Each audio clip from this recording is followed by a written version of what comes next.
Alright, what is up, boys and girls? Welcome back to another video on the channel. Thank you very much for joining me. Battlefield 6 is underway, baby.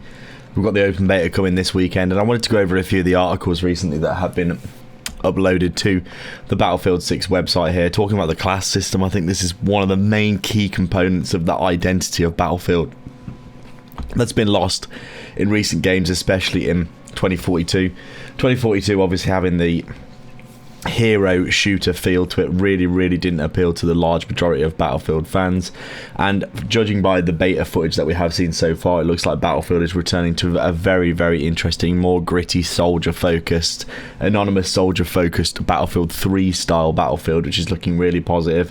The destruction's looking really good, everything's looking really cool basically.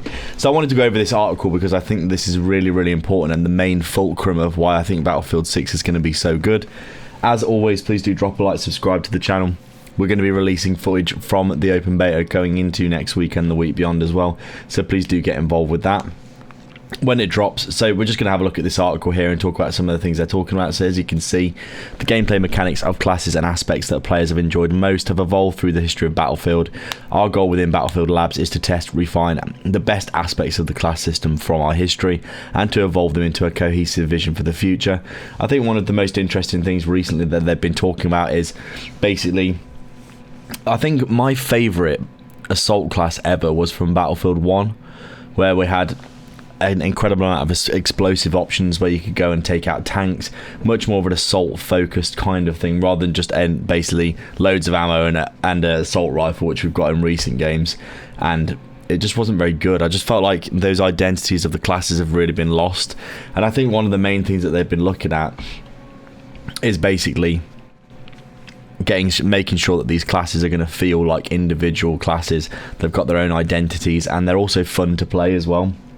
So as you can see here, as they've been testing these classes, but they're basically asking for our feedback, which is really important, because I think on 2042 they definitely tried to do something different that wasn't the vision of Battlefield, in my opinion.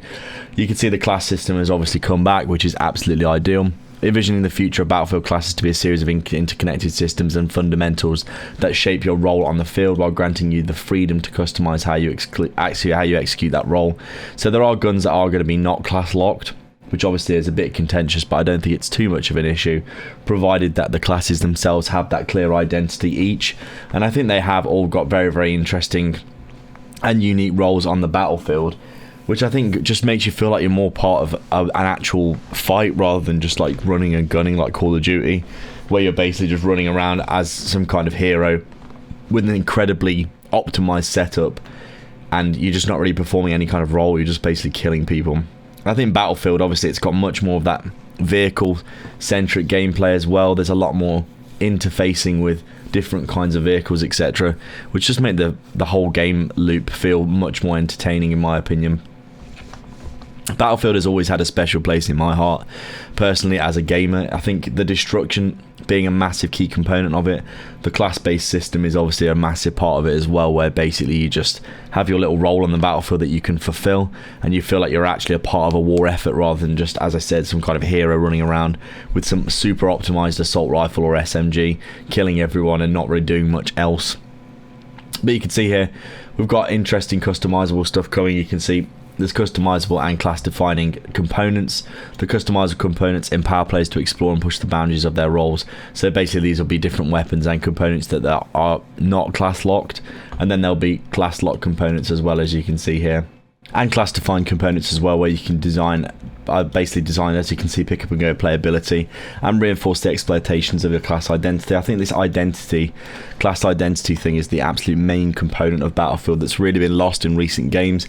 You really want to nail in those key things for Battlefield for me, which are the destruction, the ability to just have a world that's kind of emerging, so you can have all kinds of these destructive aspects of the world which basically create new gameplay loops which are really interesting.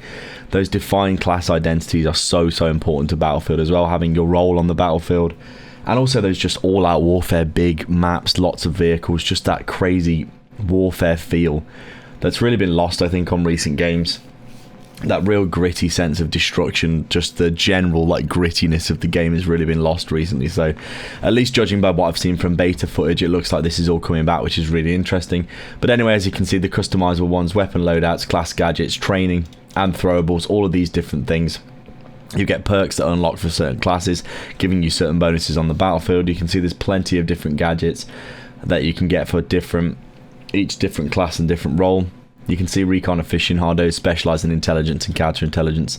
Class gadgets like deploy beacons, anti-personnel mines and laser designators. I think, judging by feedback, they've actually changed the deploy beacon to assault now, haven't they? Because they want people to be able to deploy on assault rather than just having some guy that spawn beacons himself in some hard to reach place, which I think is a very interesting change. But obviously we're going to have to wait and see how all of these things shake out going into launch.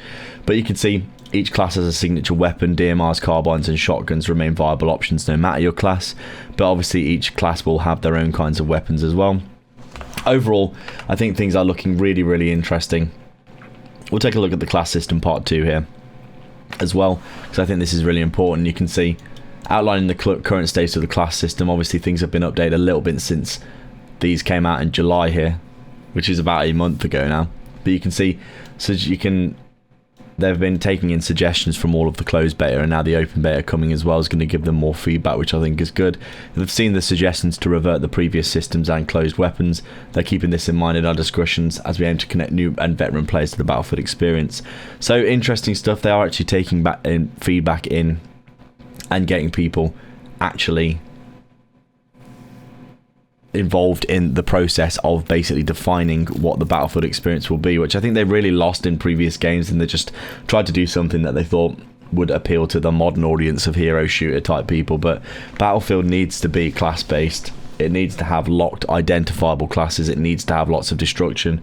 It needs to have that gritty warfare feel. No hero shooting for me, in my opinion anyway. You can see, as I said in that previous article, 2 main components, customizable and class defining. Class defining stuff will be locked per class, and then customizable will be whichever bits you can swap between classes, and also the bits you can swap within the class in terms of the types of things that you can use. Customizable components empower players to explore and push the boundaries of their roles within the chosen class while still adhering to the class's expectations. So it means that there'll be parts of the class that you can't change.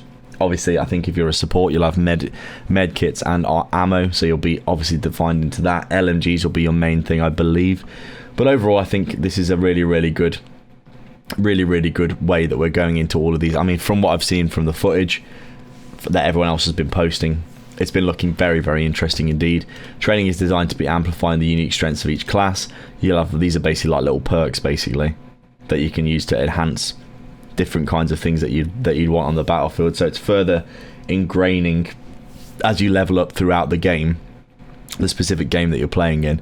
You'll have these perks that trigger, which basically enhance your role within the battlefield and keep you grounded in your class, which I think is also really, really good. You can see Recon specialises in long range shooting and covert gameplay. Your training path is designed to enhance and encourage certain aspects of that role. If you find yourself more up close and personal as a Recon, you would benefit from selecting the Pathfinder. As you can see, these perks here as improvements such as becoming undetectable by equipment except when sprinting. Stuff like this is really, really cool. I think it really makes you feel like you're part of the world rather than just running and gunning like other games. It makes you feel like you're playing a role, makes you feel like you're really, really actually involved in the fight in a certain specific way, which I think is really cool.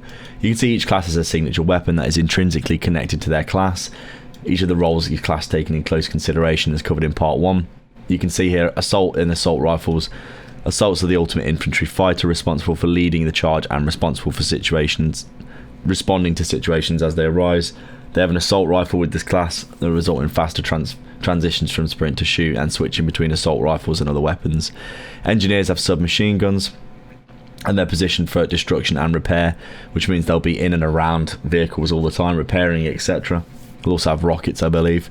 Support and light machine guns, as I said. Support, I think, is also ammo and healing, and also you can have those big LMGs, which I think are really cool, and I've seen a lot of people using them to great effect. Obviously, recons have sniper rifles, but I think that you can also, obviously, if you're coming in a bit more up close and personal, you could take an assault rifle or a submachine gun and have it silenced, for example. You can see we've got class defining traits as well. I really think bedding in this feel of like specific classes is so important. You can see the signature traits. Assault has enhanced mobility, currently looking at providing this class with reduced fall damage and no movement speed penalty, etc., which I think is really interesting. Engineers have explosive damage resistance, which makes sense considering you're basically blowing stuff up all the time. There's going to be a lot of explosions going on with engineers. You can see they're currently providing a reduction to damage from explosions as the signature trait, but they'll be assessing it and seeing if it's too OP. You can see support has faster revives. I think I'm not sure if you can actually revive with any class. I think you can have the Ka-chunk. I can't remember what it's called right now. Defibrillator, that's it. But I think you might just have faster revives with support, and obviously they have the ammo as well. Recon's got aim spotting, which I think is really interesting. But you can see how these are all kind of bedding in that feel of everyone having a role on the battlefield, which I think is really cool. Signature gadgets also leading into this. Adrenaline injector for the assault class. As you can see, it grants resistance to flashes and stuns and enhances sprint speed, reduces explosive damage and amplifies enemy footsteps. So you're basically like the perfect little go in through the door and attack people kind of guy in this. The repair tool for engineers, as we know, absolutely essential and absolutely key to their class and their role in terms of on the battlefield. The repair tool is just absolutely, it's always there and always available, so people should be just repairing all the time. Support's got the supply bag. You can see you can throw the supply bag on the ground. It can either heal you or provide you with ammo, and support will be the class responsible for this, which I think is cool. It means you can go around, throw down some ammo, some health for your teammates. I think it just gives you that sense of like I'm actually doing something on the battlefield rather than just, you know, basically healing yourself and running around like medics did in the previous battlefield. The amount of Falks that I've seen just running around, not reviving people and just running around healing themselves is unbelievable. Recon's got the motion sensor, as we have in previous battlefields. I think overall this class identity, as you can see, is very interesting, and it's interesting to see their feedback and also how they've taken this feedback on. You can see here some feedback that they've taken on and they've talked about here. Assault. Players have emphasised an assault has the lone wolf mentality, and there is a desire to make the class less self-reliant and instead enhance team play capability. I think this sense of synergy between the classes and the team really important, and I think it's really good that they're trying to get people to work together as much as possible, because I think it really helps make the game feel cohesive and actually makes you more invested. Despite not having, let's say, a hero that you can be, you're just a soldier as a part of a squad or as a part of this army. I think it's really interesting and important that you get yourself invested and immersed as much as possible in the team aspect. And I think they're really focusing in on this team aspect on this one, along with the destruction and the class kind of identity is really positive for me personally as a long-time Battlefield fan. I remember playing Battlefield 1942 and thinking, this is absolutely incredible, because everyone's just a soldier in 1942 on islands, Iwo Jima. You just all got your own little role, you're running around. It's just really cool, really cool. So you can see the key areas of improvement include the weapon sling. As you can see, you could potentially carry 2 signature weapons. The adrenaline injector has also received feedback and is undergoing improvements, which I think is really cool, including getting rid of the health regen component. So I think that really does lead to self-sufficiency as well, when you can just heal yourself. Lots of people running around on 2042 with the heal injector for the assault class, basically just never needing to have any interaction with any other class. The engineer remains in a good place, but they're exploring further ways to enhance it. Their players were able to equip dual rocket missile launchers within early play sessions, and while they may have had enhanced interaction between the roll and destruction, it provided too much power in a single loadout. I think having about 10 rockets in one spawn is pretty crazy, to be fair. Support is frequently played due to its abilities to revive teammates, supply ammo and health, and intercept systems. Ooh, trophy systems, I forgot about that. They're also focusing on subtle enhancements rather than significant changes with this class. Feedback indicates that there's an abundance of supply crates taking place, and this often causes a detrimental effect on combat and creates stalemate situations due to excessive healing and ammo, which might be interesting, but I'm not necessarily thinking that this is a bad thing. Having these kind of choke points where you're kind of duking it out I think that's quite interesting, to be honest, compared to previous battlefields where basically you would just have people that would absolutely annihilate you. I think it's cool that you could have these little, I would say, stalemate situations. Might not necessarily be a bad thing. Obviously, then it just comes down to a bit of skill, a bit of ingenuity, blowing up some stuff, etc. Recon, play sessions and feedback were highlighted, room for improvement for Recon. and they agree more work needs to be done to enhance its role. I think one of the most recent things they've done is they've took the spawn beacon off of Recon and placed it onto Assault, which puts into greater emphasis again on teamwork, spawning in on the Assault and supporting frontline endeavours, rather than in previous Battlefields having a spawn beacon on a sniper. They'll just go sit on a mountain somewhere, spawn beacon themselves in, and people will just basically won't want to spawn on them because they'll all be trying to push the front line, and this Recon will just be sat somewhere in the middle of nowhere not helping their team. As you can see, this is all really interesting. There's some general changes here which I think are also important. The list above is not exhaustive. They continue to enhance various aspects throughout the development process with gradual changes within Battlefield Labs and beyond. I think they've extensively tested this in alpha and beta, which I think has been really good. You can see large amount of response against ballistic armor. The feature is no longer included in the multiplayer modes, which I think is really interesting. You can see improvements ongoing with movement and animation. I think one of the main things they haven't mentioned here, which has come out more recently as well, is that they've actually removed the clamber over everything mechanic. So there are going to be areas where you can't clamber, which I think is a really good change, because it means that you can't just like jump over random bits of walls, and it basically gives you those lanes on maps that you didn't have really in previous games because of the sheer amount of randomness. And you know, when people can just jump over the side of a lane and then start shooting you from a weird angle and stuff, it just doesn't feel very realistic, and it really untethers you from the game. But I think when you've got these clearly defined streets with like bits of cover, and you know, you've got a clearly defined pathway down a certain road with bits of cover to move between, for example, I think it's good, and it grounds you in realism by making you kind of move between those. Obviously clambering through windows, etc., I think is completely fine, but when you can like jump up and clamber over massive pieces of cover which are clearly there to kind of create a funnel for people to run through, I think things like that are definitely, I think this is definitely going to be a good change.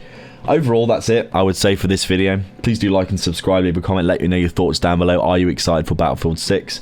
And I'll catch you in the next video. Cheers.